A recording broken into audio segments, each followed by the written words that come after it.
Hi, I'm happy to see you here. I'm excited because we are on day 2 of the hashtag 5 days, 5 free business tools series. And so here's one that I'm really excited about. It's called CoSchedule. And basically, you can use this free tool brought to you by CoSchedule, and use it to help you optimize your blog post. And so here, let me show you how to use this amazing tool and how you should add this to your list of used tools. Okay, so here we go. Let's think of a blog post. I'm going to say how to sell men's clothing um, at work. I have no idea. I totally made this up. So let's just see what the headline analyzer has to say. Okay, so it gave me a score of 73 out of 100. As we scroll down, it gave me a B plus for my word balance. So let's just take a look at this a little further. It says underneath B plus, it looks like some of your word categories are a bit low. Improve the balance for a higher score. So it gave me a 14% for my common words, which make up the basic structure of readable headlines. And great headlines are usually made up of 20 to 30% common words. I have 0% uncommon words, and it says that those occur less frequently than common words, but give your headline substance. So great headlines are usually made up of 10 to 20% uncommon. Emotional, I have 43%. I got a lot of that. It says that these words are frequently stir an emotional response in the reader. They have been proven to drive clicks and shares. So great headlines are usually made up of 10 to 15% emotional words. And then I have 0% power words. So these words or phrases indicate intense trigger words that frequently command a reader's attention and action. So great headlines contain at least one power phrase or word. So one of the things that I really love about this is with each section that it breaks down your header, it gives you a little extra tip at the bottom, a little link. So I'm not going to click on this link only because I'm not sure if my screen will still share, but this link is what makes an emotional headline so powerful.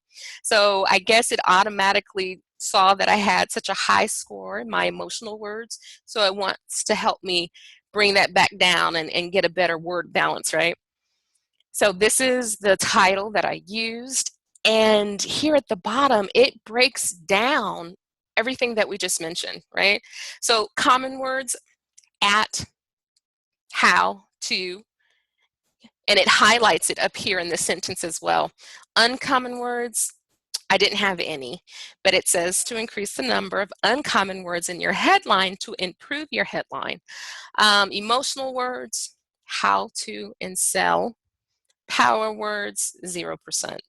And here is another link or another tip, mini tutorial that will, once click, you'll be able to master your headline word balance, okay? So scrolling down, and it's telling me what type of content my header is.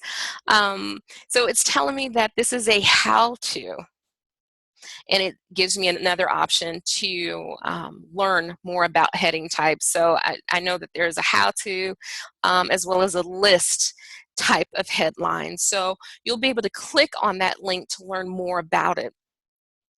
Now it's grading my length analysis. So my headline got a 33.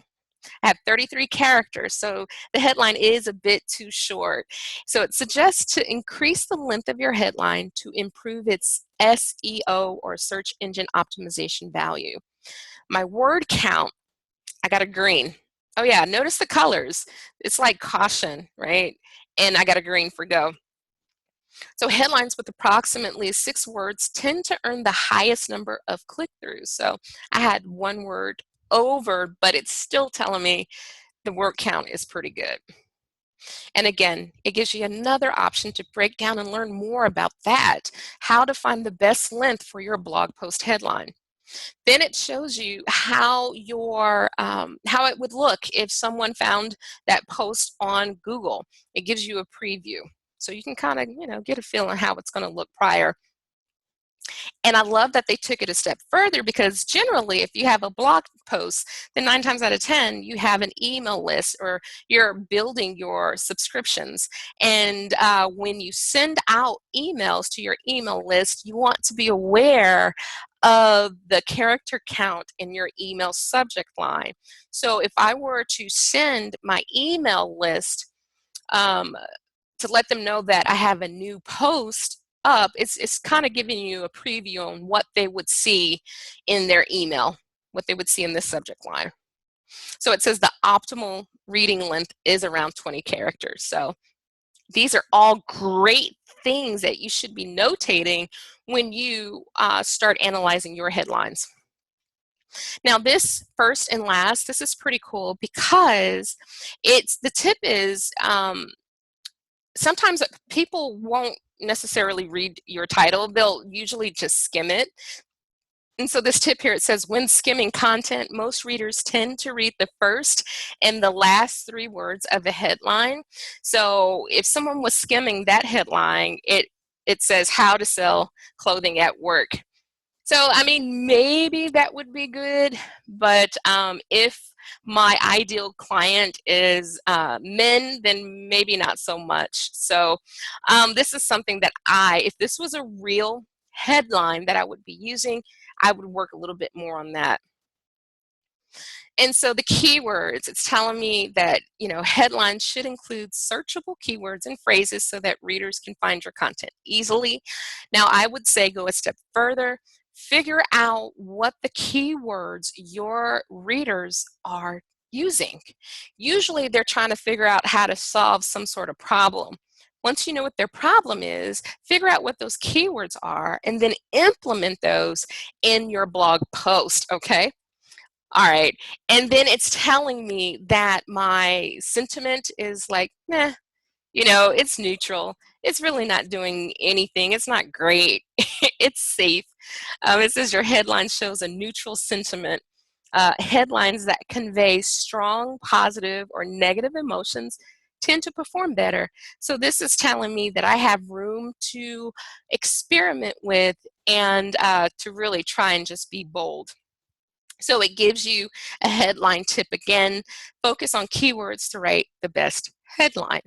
And I can just click on that. And then at the bottom, it tells you your score again. And then you have the ability of sharing with your friends, Twitter, Facebook, and Google+. But one of the other things besides all of this awesomeness that it already provides is that you, after taking your notes and looking at everything it suggests, you can go back up and type up another one. So you can say, let's see, let's just do this. I really don't know anything about what I just typed, so I'm trying to do something and that goes along with what I just mentioned. So let's see, top three,